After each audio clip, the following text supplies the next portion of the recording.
Good afternoon, folks, and welcome back to another episode on the Free Speech Zone here on the Constitute Noise Network, hilariously shortened to hashtag CNN.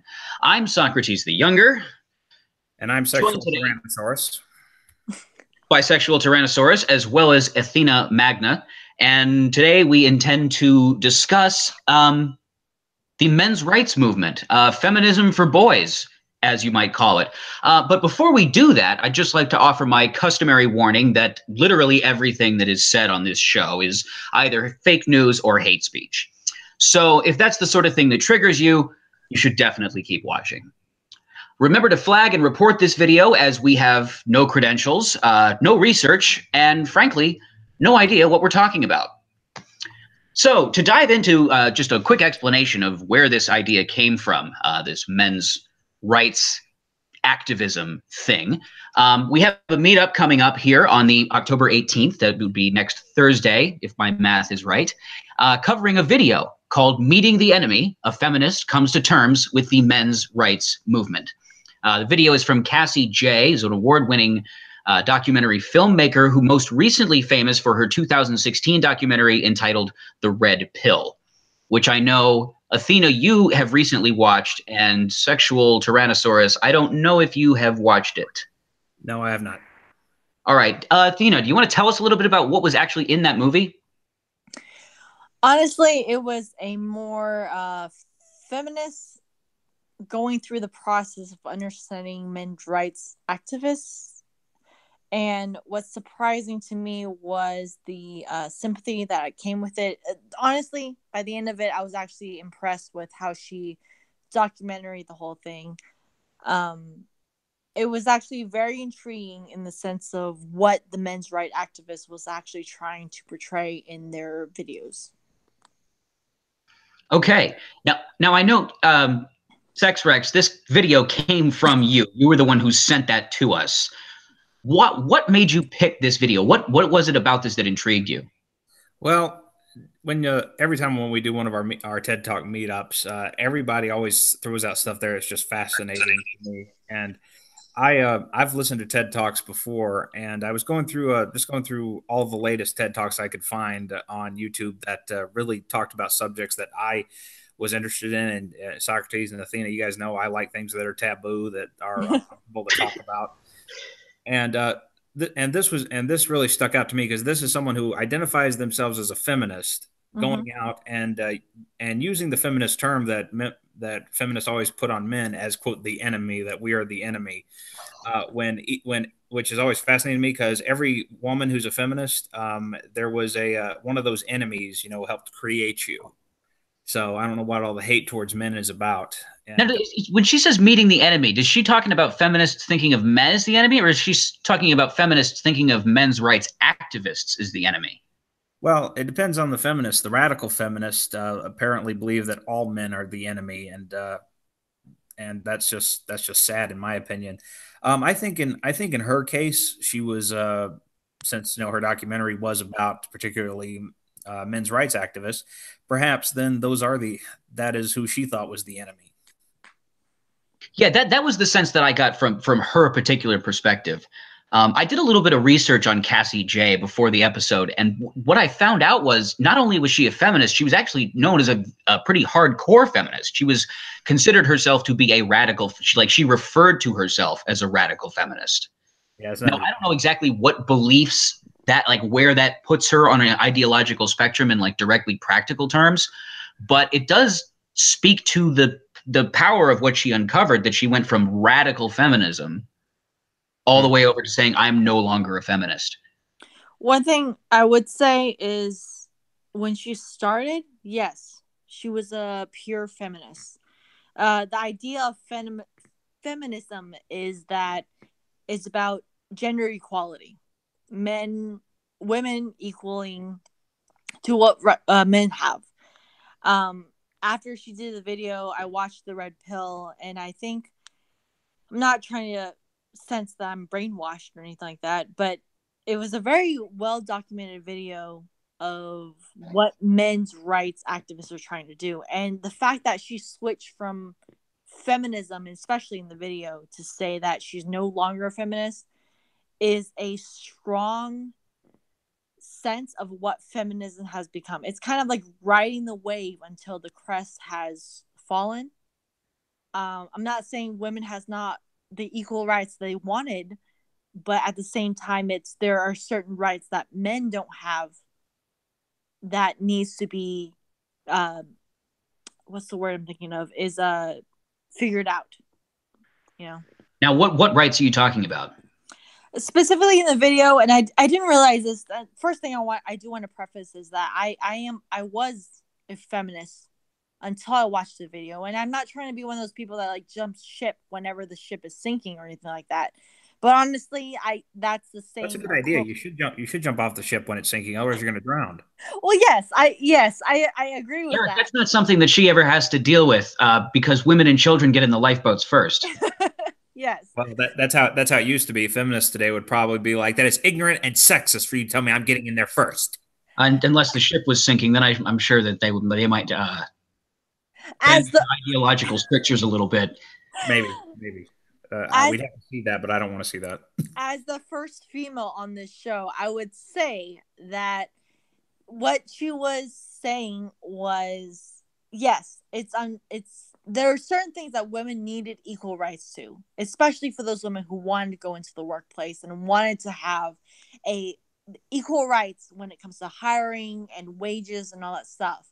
But now, there are plenty of people that would say they don't have that. Well, yes, that's true. And I'm not saying that women are taken away from that. Like, sure, if you are of quality, you are of qualification, then yes, you can take the same job as well. But don't be threatened by new people entering the market. That's the whole idea of competition. You can't have competition when you're just running the race and you're the fastest person, and then you're upset with new people entering the race with you to run the next race. I mean, that's definitely a fair point. But what are we to make of the fact that, for example, women earn on average, let's say, I think it's, 77 cents to the dollar that the man earns? That's the official figure, right? Yes. And I would say, having had a baby the past 2 months, it does take a hit. I was lucky enough to work for a company that was able to offer me maternity leave and offer me the job back. And I would say that's honestly, I would say that's severely on par on what the companies do. It's not about, I'm not saying it's about women's rights. It's at the same time, it's about the company's discriminatory ability to not hire certain people on certain benefits. So for example, if I was to be 25 years old and I said I'm going to have kids soon, that obviously influences a company's decision to like, oh, well, they're going to be 3 months out the next month, especially if I care for them. But isn't that sexist? That is, but unfortunately, that's biological. That's something we can't really kind of go around with. And unfortunately, I can't think of a solution right now to really kind of balance that out, because considering my situation where I had a kid 2 months ago, I can't think of a scenario they would be able to benefit me. Luckily, I was in a company that was able to do that, but I can imagine other companies doing that where they would cut me off. There's been plenty of people that have been pregnant in my office. Let me say that first. And a lot of them have not come back.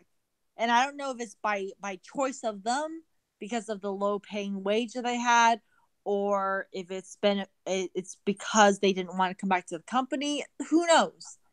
And I feel like that puts into the percentage that there is. But the reason why, in my opinion, that there's a wage gap is because companies don't want to take a 3-month gap with a female employee. And that is discriminatory. I will say that, because you don't know when they're going to get pregnant. And it is a tough job. In order to further our society, we do need to have more babies. Well, I mean, there's the traditional solution to the problem, which is that the children are born primarily within wedlock, and the responsibility of the male partner in that wedlock is to make sure that, the woman has enough to eat and buy the things that she needs while she's raising a child. Sure. Is there a solution to this? Well, I can't. I don't know the solution, considering I'm not the type of mom that enjoys staying at home and just watching the baby. Currently, my grandparents raising up in an Asian family. They're the ones that raise the children, really. Honestly, in my experience, the divide between being a mother in an American world to the workforce, which I'm more drawn to, it's highly complicated. And I feel like that's where women most deal their struggle with is I want to make money for the family. I want to feel productive. I want to feel, not saying that stay-at-home moms don't, but because the American culture is that money is proof, that I feel that the only reason I am worth anything is working. But I do enjoy working. Like for me, taking care of a kid compared to other parents that are out there, compared to other moms that are out there, mother or dad, is just a struggle for me to have to fight at this point almost against that, to want to work in an environment that I feel that I'm accepted. Well, that's not going to be the case for everyone though, because on the other hand, you have, people like single mothers, for example, who are not working because they want to feel productive. They're working because if they don't, there's not going to be enough to eat. Sure. And I feel, and that is where really the topics like the wage gap become important, because if it is the case that it's more difficult for a woman to earn the same amount of money as a man could earn doing roughly the same work, whether it's for the reasons that you point out or whether it's a product of, I don't know, misogyny, it could be any number of things, but it really starts to manifest itself in specifically the case of the single mother, because the single mother has to provide for the child and be a mother to the child. Now, the only thing I would kind of counter on that is the court system, and this is what the red pill kind of. I did watch the video with a high lot of skepticism, if you will, because I am by definition a feminist, and what a feminist is supposed to mean is equal rights between men and women. That's what it's supposed to mean. And after watching the red pill, I realized the lack of rights that men have when it comes to the court system. And that to me feels unfair, because at the end of the day, if there's a parent that's willing to take care of the kid, like, sure, there are single moms out there. I don't believe that that's not a case.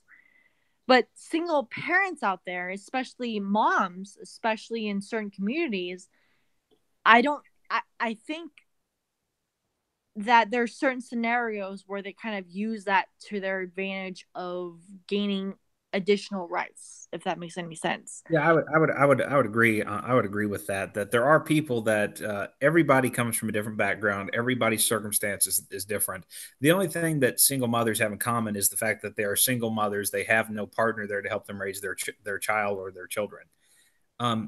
That's true.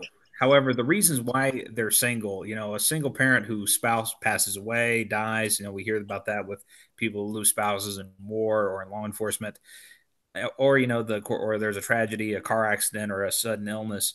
That right there is obviously horrible. That was not planned.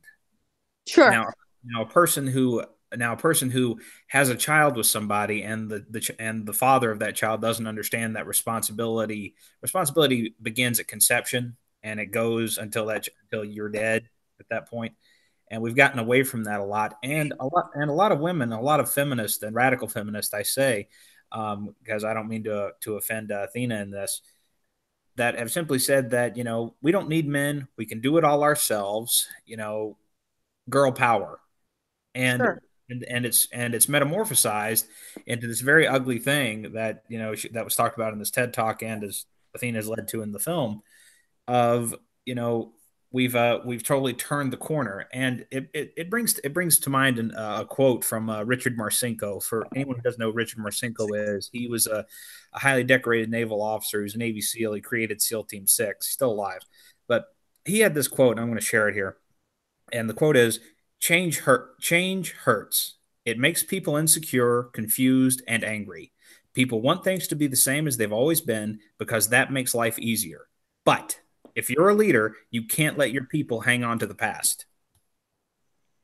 Personally, with what Eric said, I strongly believe that's the case with feminism.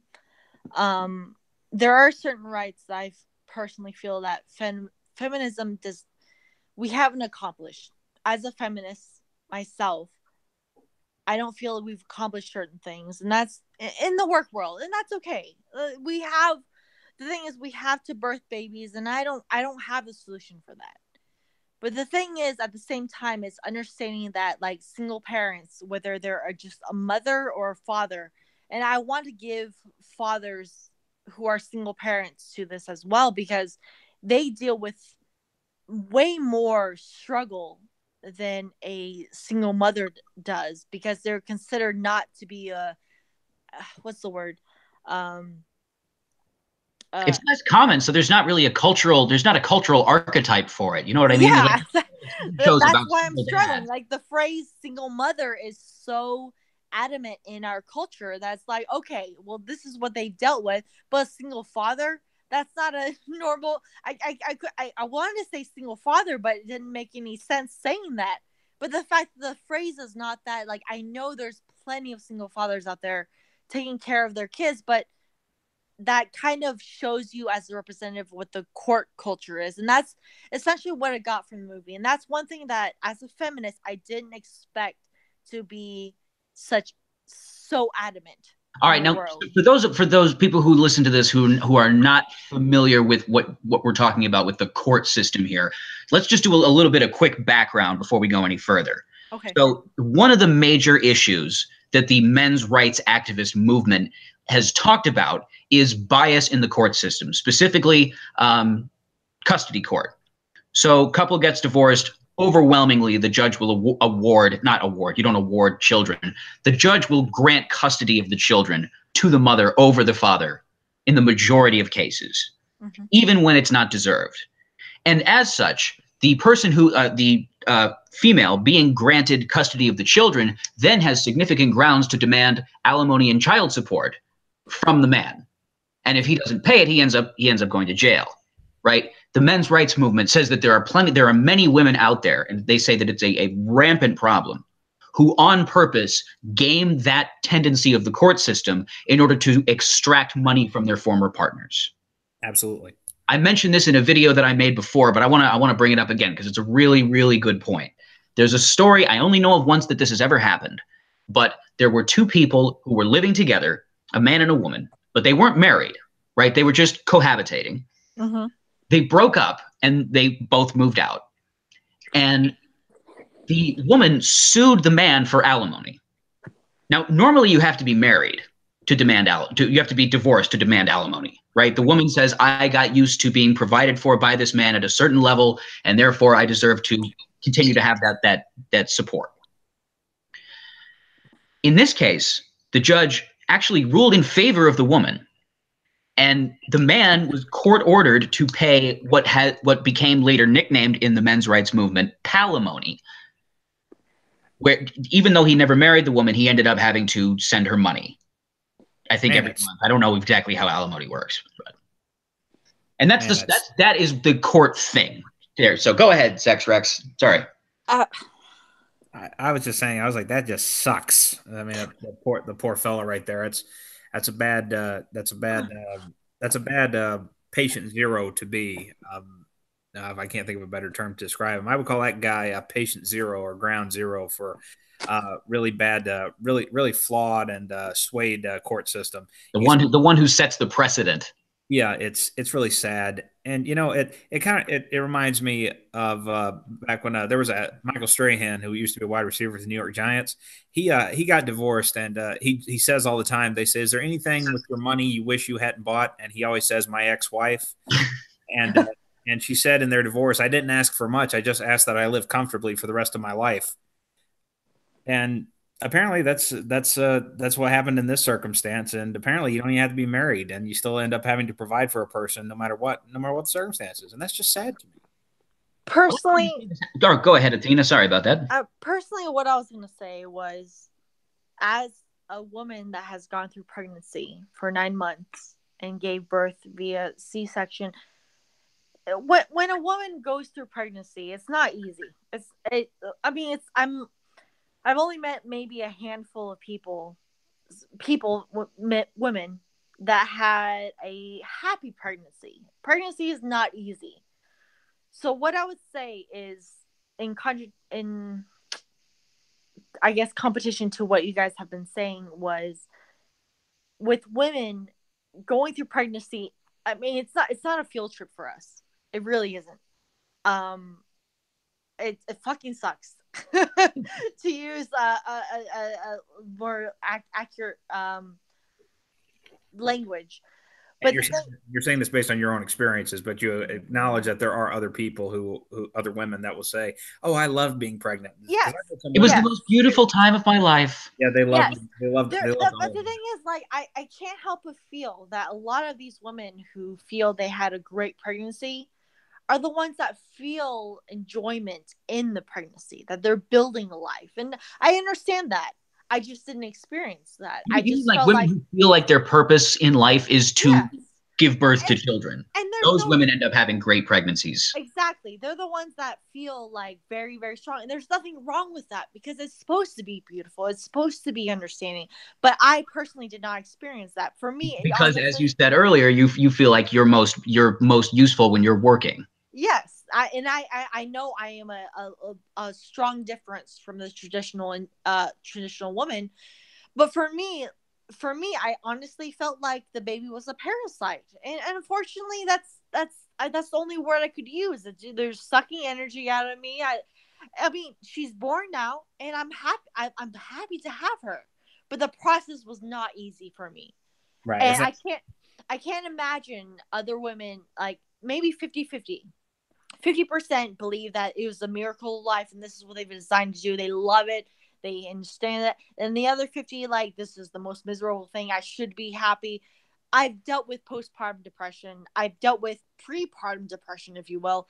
But the thing is, there's a level of you can't help but blame that there's a considerable amount of emotional, hormonal effect that happens to a woman when they have pregnancy. And that itself, I think people, especially men, and not to blame you both or anything like that, because I know you never really experienced this. And are never going to. And obviously you're never going to. Yes. Surgery is always an option, sex Rex. Sure. But it's just this level of, like, pain and discomfort that, especially childbirth, that I've heard it. I saw a woman do a water birth in a house, and I heard the blood curdling screams. So yeah. But the thing is, what you don't experience is the pure satisfaction. It's the only word I could think of, is when you hold the baby, when you see the baby accomplish certain things, or just for me, because I dealt with postpartum depression, I didn't connect with the baby until like 2 months later. And like now? Yeah, now. Like it's been a difficult road for me. And I would say that because now the reason why I bring this up, it's not because I'm trying to explain all my, like, illnesses or anything like that. But the thing is, there is an emotional toll when it comes to a woman bearing babies. There it's not just like, hey, we just popped one out and we can just go back to work. Yeah, it's not like the old routine. It's like, you ever see the people that are in the rice fields? And I'm sorry to do this with your Asian background. You see the mother that's pregnant in the rice field. She just plops the baby out, and the baby's right there picking rice with her. It's not like that. That's not real. I mean that's essentially what the ideal is. The Prime Minister of Denmark, she just had a baby, like not recently, but a couple months back. She was just on she's doing her rounds, and she was on Stephen Colbert, and she's apparently the first youngest prime minister, and she just had a baby, and she was the first person to bring her baby to the UN. I could be wrong with that, but I don't know. But I remember seeing a picture with her and her baby, and I'm like, I think you're thinking of, I think that was Tammy Duckworth, the U.S. senator who brought her baby, the first woman to give birth in the Senate, and brought her baby onto the floor. It was actually Jacinda. Jacinda is the one I'm thinking of, because I remember everyone calls her by her first name, which is Jacinda. New Zealand, and I was just New Zealand or Denmark? Yeah, from not Denmark, New Zealand. Sorry, that's my bad. Jacinda of New Zealand, because I remember it was right next to Australia, and they were talking. Wait, how old is she? She's fairly young. You look at her; She's a great prime minister. She represents her country well. She doesn't try. Stephen Colbert was trying to make her. She was recently on a talk show with Stephen Colbert, and Stephen Colbert was trying to make her kind of cause some air quote controversy, if you will. And she conducted herself very, very well. And this was a woman who was in the workplace, and I honestly I praise her. I don't know how she was able to do it, going through pregnancy, having a birth, and also staying on the UN floor. I highly respect that. But because she was able to do that, like as a woman who just gave birth, I can't imagine myself on the floor of the UN. So how does this tie in with the men's rights movement then? For me, honestly, the way it divides really as a female looking at the men's rights, I understand where they're coming from. They do want equal rights when it comes to the court system. And to me, I highly respect that. To be honest, in my relationship with my family, my husband is definitely going to take better care of my kid than I will. And with that said, it's unfair for a court system to just automatically give the rights to the female just by default. They've gone through that. But so now, why is it that they do that, though? Because custody courts tend to favor the female. It's because we've gone through the pregnancy part. It's really difficult. It's not easy.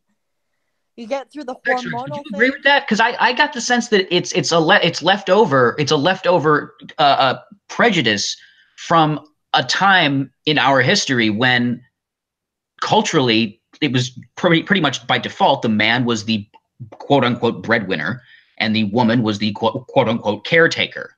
So if the kids are going to go with someone, they should be with their mother because she's going to take care of them. Well, I think the reason is, I'm sorry to cut you off, Athena, but that's okay. The thing is, when you look at statistics, and I think that's the problem, everyone goes back to statistics and numbers. And again, I don't know where they always get these statistics from. These statistics can be so warped that it doesn't really make any sense because statistically speaking, statistics tell us that fathers often are less involved in their children's care during the marriage, to what Athena was talking about. In her case, that's the opposite. But because, fathers are the breadwinner, they're out of the house, they're working, they have to work long hours. I saw that with my father. He was gone a lot, so my mother was who I was with. After a divorce, the father is even less involved in the child's lives. Mm-hmm. And most of the time, and a lot of times, kids tend, because the father's not involved, a lot of kids always want to go to their mother in a lot of circumstances because that's who they spend their most time with. That's who they know. But yeah. See, when you phrase it that way, it makes it seem like that prejudice is justified. Like it's a good idea that the courts should favor them. Well, yes, by default, especially if the mother breastfeeds, there is an automatic connection there. There's just a biological connection there. But the thing is, like, if the mom is not, I hate to say this, but if the mom's not sane, the mom is not sturdy, like, the breast milk will only do so much. But the next level beyond that, which is past the breast milk, like, breast milk has a lot of advantages for a baby. But the thing is, past that is the emotional development. Right. If the mom is unable to develop that, but the father is able to do that, then it makes sense. Like, apparently after, I didn't know this, and this is me being a noob to a parenting world. I didn't even know a baby didn't need breast milk or food until 6 months. I was like, wait, they don't need water? Apparently they don't. Time out. You kind of lost me there for a second. So apparently a baby does not need water for a long time. Ideally, what a pediatrician suggests is to have breast milk for at least 6 months. That's what you feed. That's what you predominantly feed them. Yes. is breast formula. Now, Milk. just to keep this on track here, typically I feel like the majority of cases when the divorce takes place and people go to a custody court, generally the child is not a newborn. Generally not. Generally, we're talking about kids who are 5, 6, 7, all the way up through teenagers. Well, at that point, in my opinion, then issue whoever can take care of them emotionally and physically, because that point the mother has and I hate to say this because I'm sure there's mothers out there who feel very, very differently because of how they've grown the children within their womb and then birthed them. I would say whoever is more responsible is the one that should be taking care of them, and that's where I feel the most conflict. Because whoever's more like whoever has a better reputation for responsibility, whoever can take more personal responsibility in their lives. Because if it's during the raising period, yes, breast milk is ideally best. Formula is just as fine, but they don't build as quick the immune system. I mean, there's multiple reasons why someone would go to formula and all that stuff, and that's fine. The thing is with a father in place that is more involved, more I hate to say the word, but caring of the children than the mother.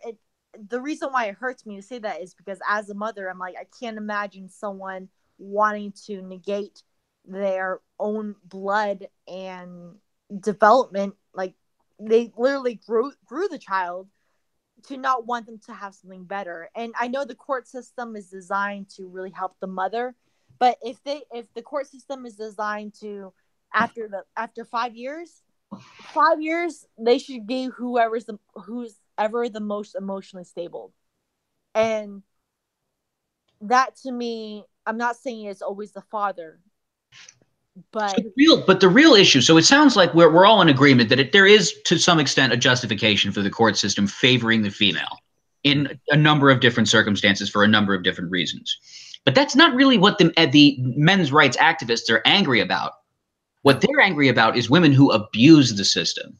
Oh yeah, they're angry. They're angry at the fact that the system is supposed to be equal justice under the law. So that means that the case should be taken on merit. No one case is the same as the last, and you should be given fair due process, and it should be thoroughly examined. And the courts always, they use the phrase, what is in the best interest of the child, and predominantly they always seem to go with the mother. It's not good to take a parent away from a loving mother. But the point is, a lot of these men's rights activists, they're finding out that, hey, I was a good provider, I was a good father, I was there, I did my best. And being a parent is not easy. There's no manual on how to do it. No child comes with a how-to book. Yeah.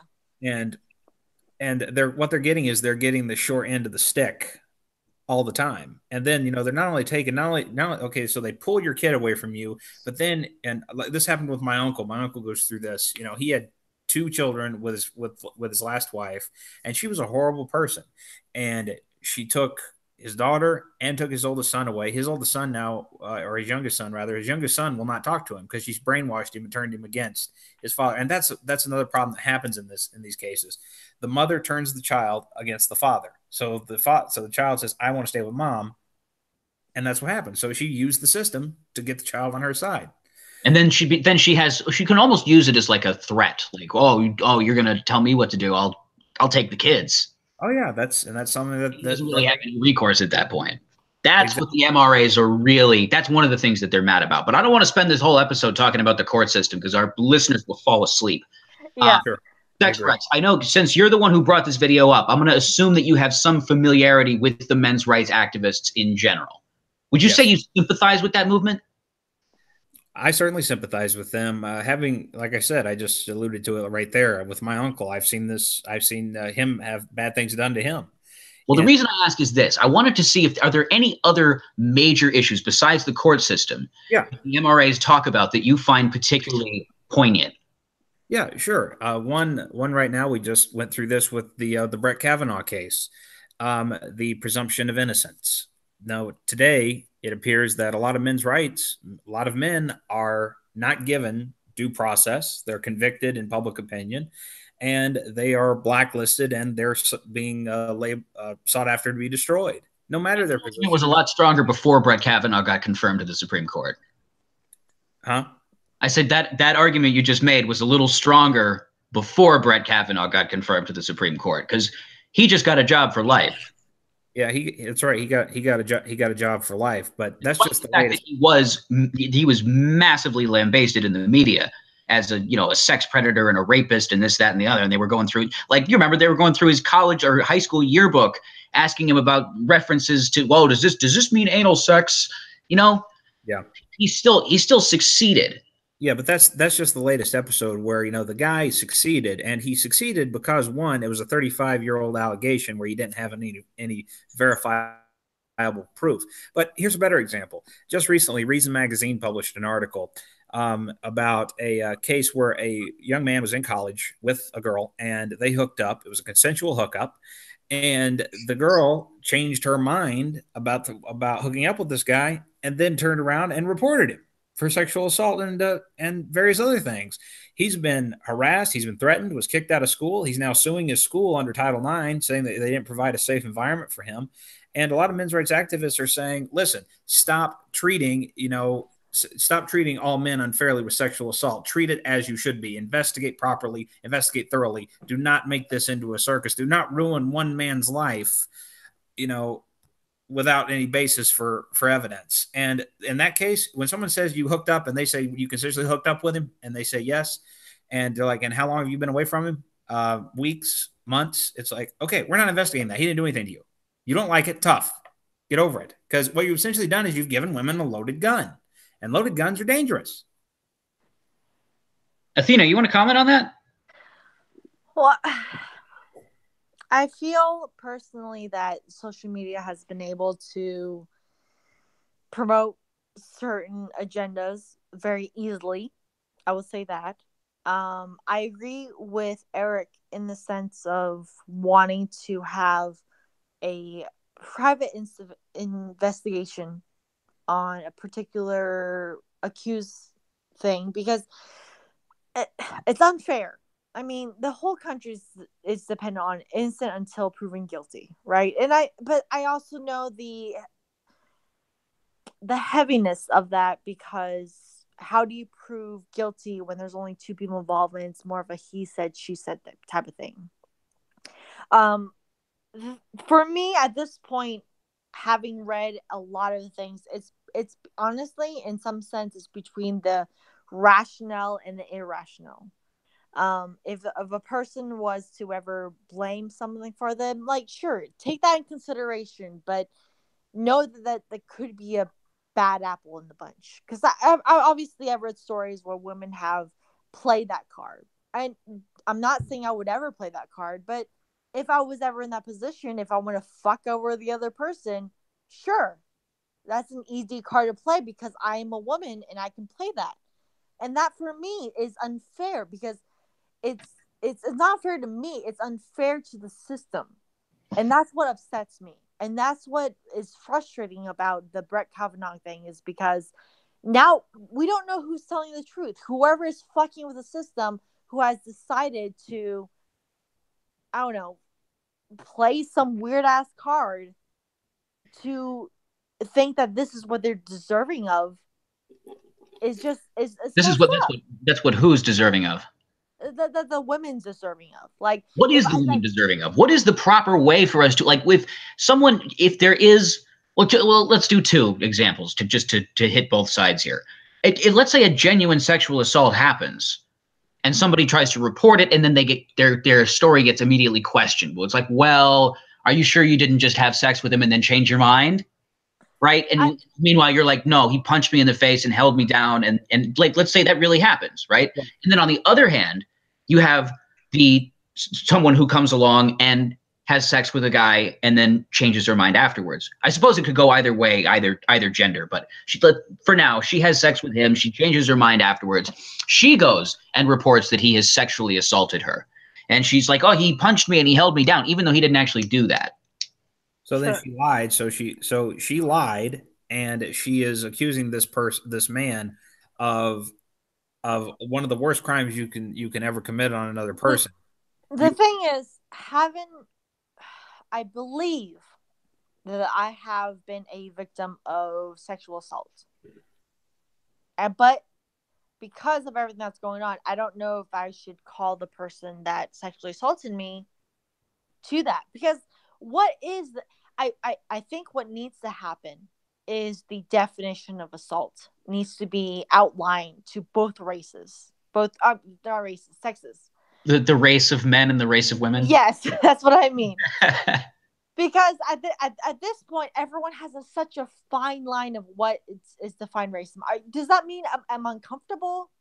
Does that mean you're ugly enough that I don't appreciate you coming upon me, but he doesn't realize he's ugly enough? You know, like women, like if you're hot enough, sure.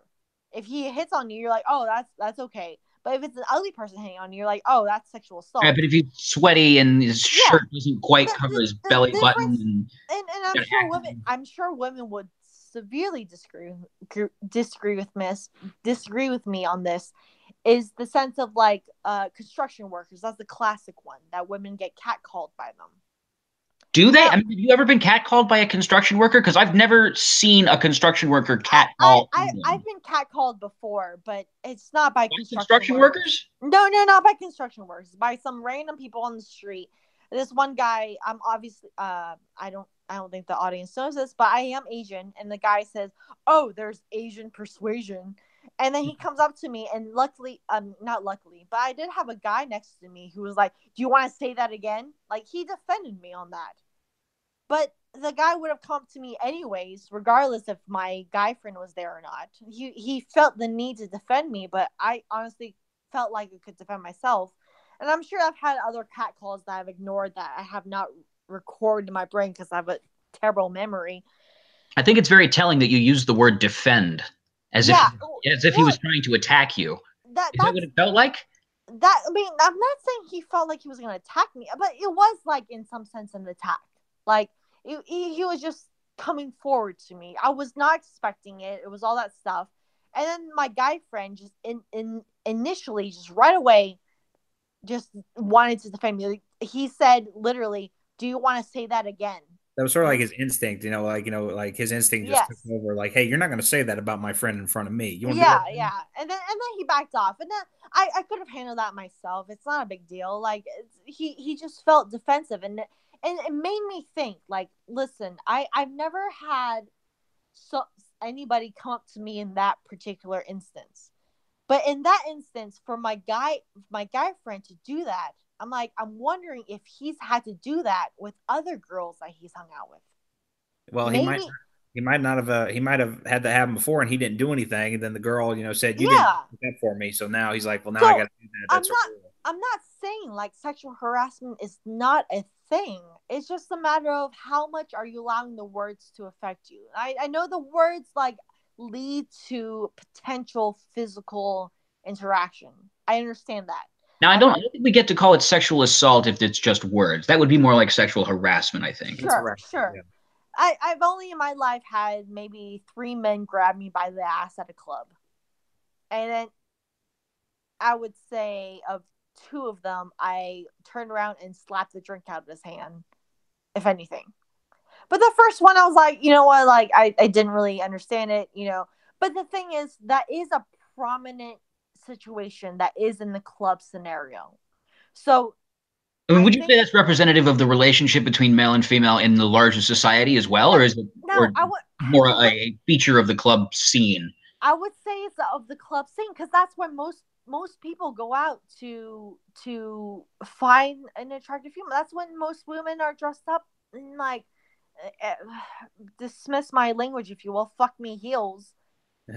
And go out and wear these heels. I mean, honestly, women only dress up for other women. I will say that as a female. Men don't even care what we wear outside of work. Like, there's the difference between male fashion and women fashion from the female world. I will say that. So when women go out, think of it as like a light trying to attract all the bugs around. They don't want the moths. So they get offended when a moth approaches them, even though that's what they're attracting. What they want is like a nice bug. I can't think of an equivalent to bug? It. Yes, sure, a firefly. So you're saying they want to attract a giant crowd so that they can pick the best of the litter. Yes, but the thing is, they're gonna attract weirdos, and that's kind of what they're doing by wearing those fuck me heels. And I'm not saying they're asking for it. But I kind of feel like what you're talking about exists. It's like that's not unique to the club scene. Like I went to a job interview a couple of years ago, and I remember the guy. I sat down, and the guy came in. He was like the CEO of the company, And I may have told you guys may have heard this story before, but we're talking, and he's he's just kind of like getting to know me. It's not a real stiff interview or anything. He's leaning back in his chair. He's got kind of almost like a Donald Trump kind of attitude. And he looks at me, and for some reason he asked me whether I like dogs. And I told him, yeah, I do, more or less. I've got a good dog. And he said, I like dogs a lot. I like them a lot better than women. They don't talk back. And he thought he was hilarious, and I kind of like laughed along because I wanted the job. But that, I feel like to some extent that attitude does persist. It is out there. Like it's not blatant like it was in 1957, but those guys still exist, and obviously this guy, they have a degree of power. Let me ask you this, Socrates: was the man in his late 50s? I don't know how old he was, but I know he's from a generation before mine, at least. I also think it's a generational thing. Having interviewed for I would say a couple positions that men of a particular age have a stereotype, and that's what the feminist is really trying to fight against. That's the patriarchy they keep emphasizing towards. Now, what are the contours of that patriarchy? Like when you say they are a stereotype, What is that stereotype? Well, having known a particular boss that is very sexist, I feel like one of the things he asked me to say is, does if it's a woman, if they have how old the children is. And then also, do they have family members to help take care of them? Oh, sorry. Should I repeat? Yeah. Yeah. So the particular boss that I work with, he also asked if I've interviewed many people at my company, and they said if I should ask how many children they have, which is pretty much an HR non-thing you should do. Why does he want to know that? No, and I'll tell you. He wants to know how many children they have, how old they are, and then if also they have someone else to help take care of the kid.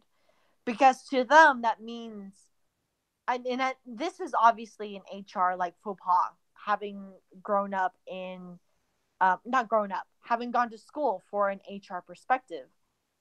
Having that question asked is kind of a bystander way of, do you plan on being pregnant?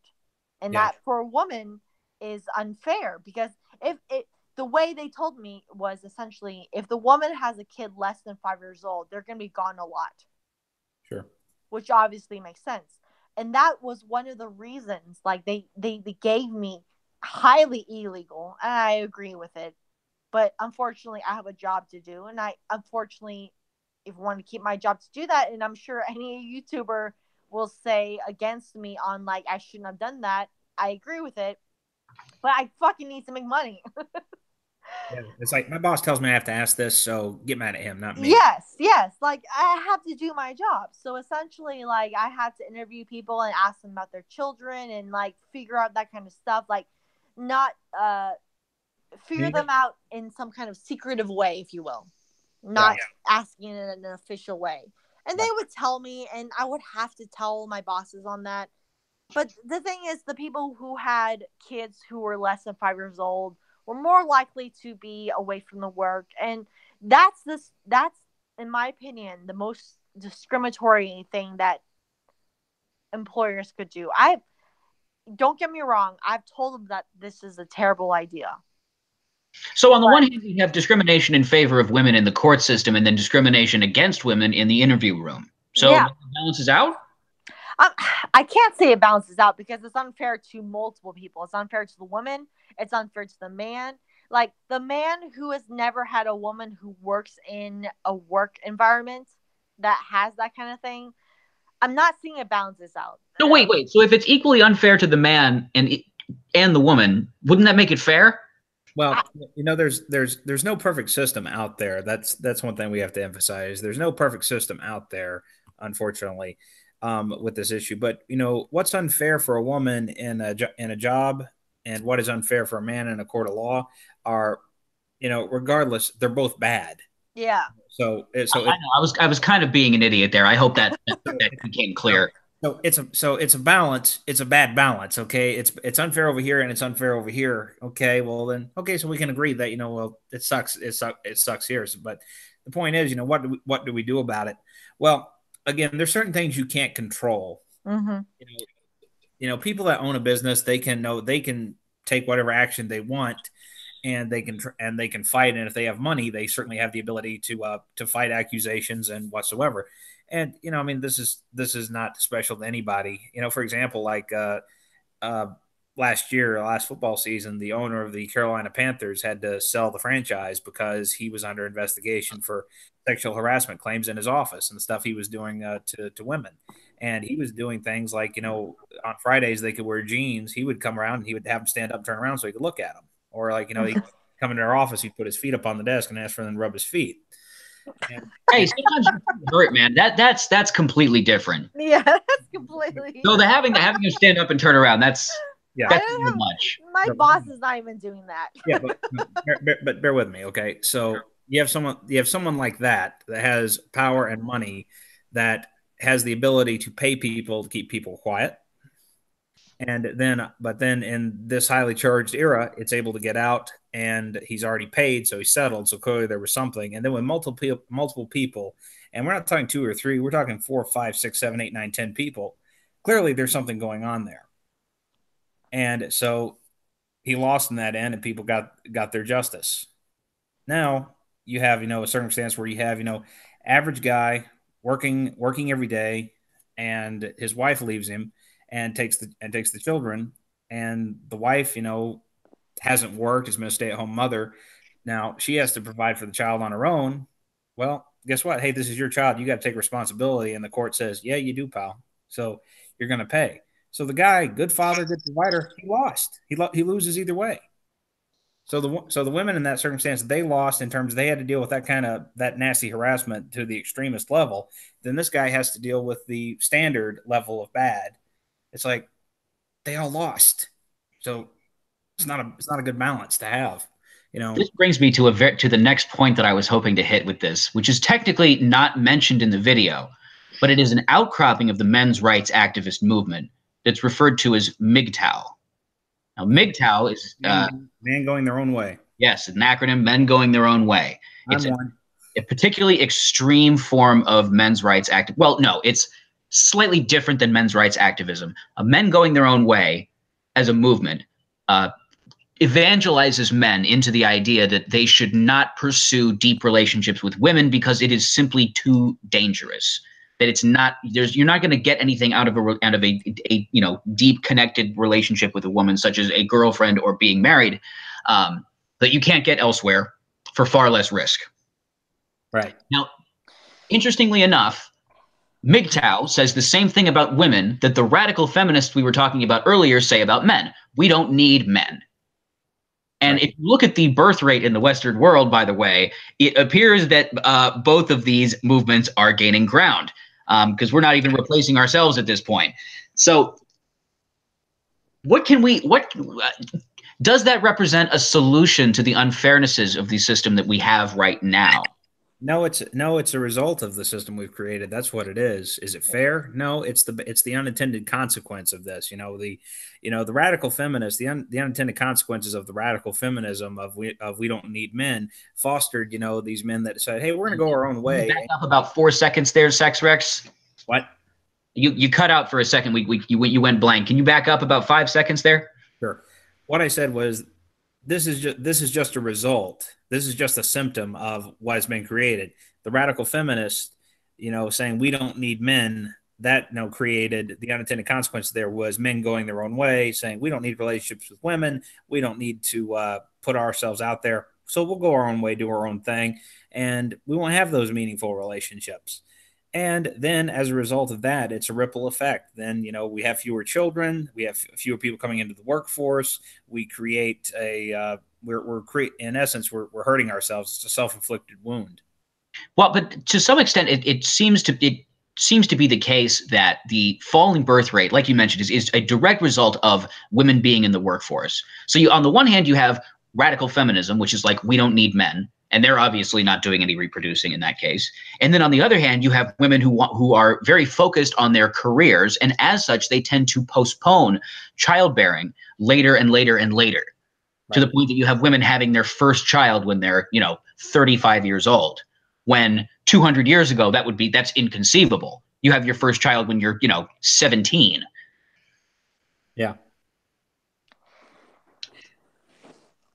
Athena, do you have a comment on that? How long did you postpone having a child on behalf of your career? I did. I only, not to sound negative, and I hope this doesn't sound negative, I didn't expect to have a child until my husband wanted one. And not that I regret her or anything like that. It's just it's the only reason I really had a child, because I knew her father would be a good influence in her life. He was ready. I wasn't really ready, but then I realized I will never be ready. As other women would tell you, there's never a perfect time to have a kid. Right. I can try to be as ready as I can, but honestly, the emotional toll it took on me, the physical, all that stuff, you really can't be ready for. No one really wants that kind of craziness that happens. I luckily had an emergency C-section, so I had to go through the crazy called Ring of Fire is what they called. So I was lucky to avoid that. But with that said,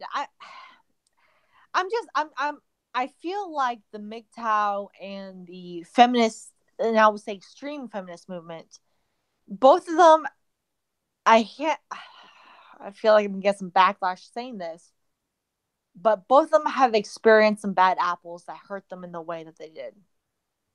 Or maybe they haven't. Maybe they're just seeing what's going on out there, and they're saying, you know what, I don't want to do it. But yeah, and I agree with you, Eric. It's just, the thing is, like, people see what's out there. The thing is, the extreme situations are the ones that are put onto internet or shared with stories or horror stories. It's just like when people expected, like, razors to be in Halloween candy. Like, it's just an extreme story. Like, there's plenty of women out there and plenty of men also from both sides that want relationships, but because we've kind of extrapolated this game theory, or because of what we've thrown up, because of what we've put up on the billboard, because what's in, like, so for men, maybe porn, maybe women to romantic comedies, like, we've had this extreme reality of what a perfect person is supposed to be. In my opinion, if a person wants love, they will find it. If they're open for it, they will find it. Now, it's up to them if they were able to recognize what abusive love is. That's the only thing that would hurt them.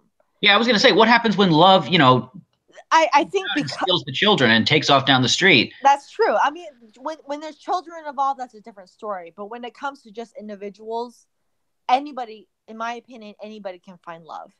It's just a matter of your standards. Well, if you don't plan to have children, what's the point of finding love? Right now, at this point, there's the overpopulation. There's a lot of people who find love in order to just find love and not have children. Like, we really don't need to repopulate. But if you want to have kids, then you find someone with kids, and I'm sure people will. If that's your goal, you will find someone. But the thing is, it might be without love. The love aspect, especially in Asian culture, having grown up where I am, love is in the Asian culture just a in some sense a crazy thing, a hysteria, if you will. Now, you're saying it's viewed as a hysteria, not that China or Chinese culture is in a hysteria for love. Yes, correct. I mean, in Chinese culture, people marry for. And I mean, it's been a while since I've been in China, since I was 10 years old. So it's been about 20 some years. But it might have changed. But I would think, especially with my mom reading Chinese culture, like, that's just kind of, I mean, it is her way. It's been that way for, honestly, thousands and thousands of years. You don't marry for love. To marry for love is crazy.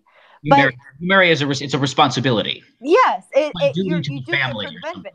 But the thing You know is, what that reminds me of? That reminds me of the old that reminds me of the old Thumbelina movie. It came out, the cartoon where Thumbelina's with the rat lady, and she says, love is what we read about in books, my dear, but yes, love won't pay the mortgage or put porridge in your bowl. yeah. So, dearie, marry the mole.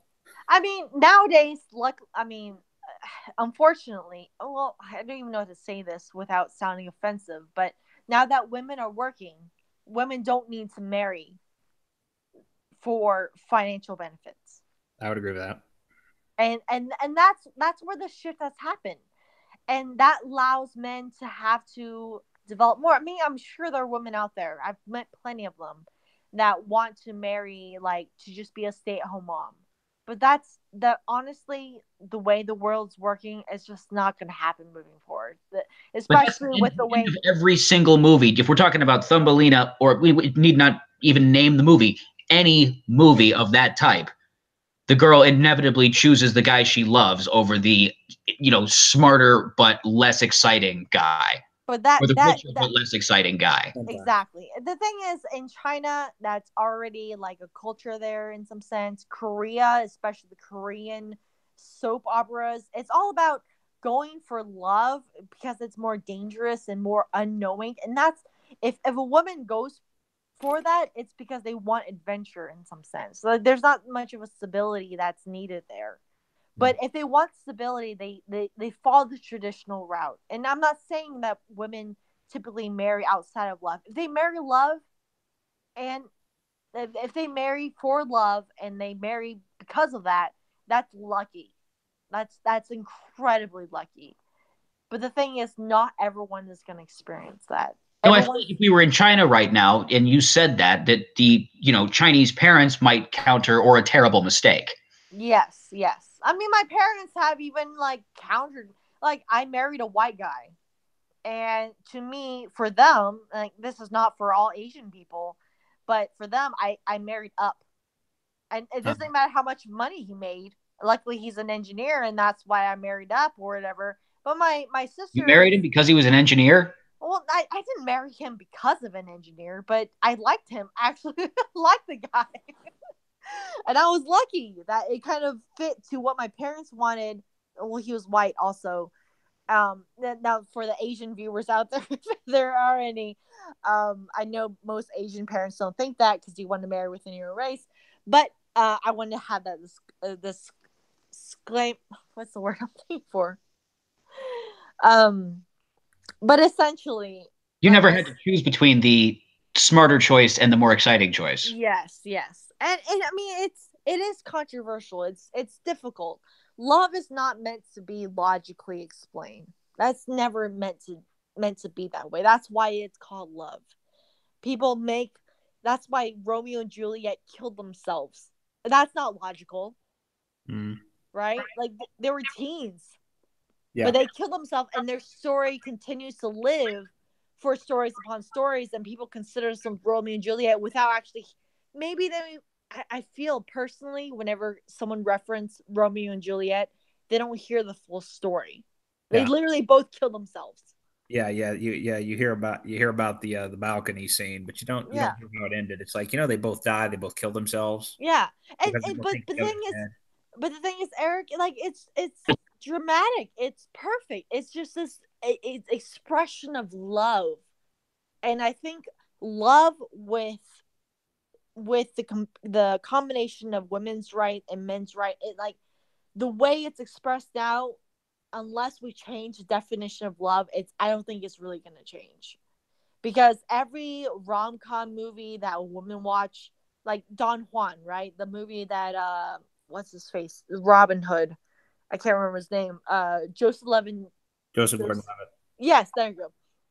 He created that movie, and that was like an epitome of what women want and what men want. Women watch rom-coms as their porn for what you men watch to what you want. You want a whore in the bed, but a lady in the streets. I know I fucked that phrase up, but in the rom com movies, they want a guy who's passionate, who loves them, who gives them gifts and all that stuff. Like the media is what's going to influence what's expected of that, and as long as the media portrays that, I honestly don't think the court's going to change We it. lost you there for a second. The media portrays what?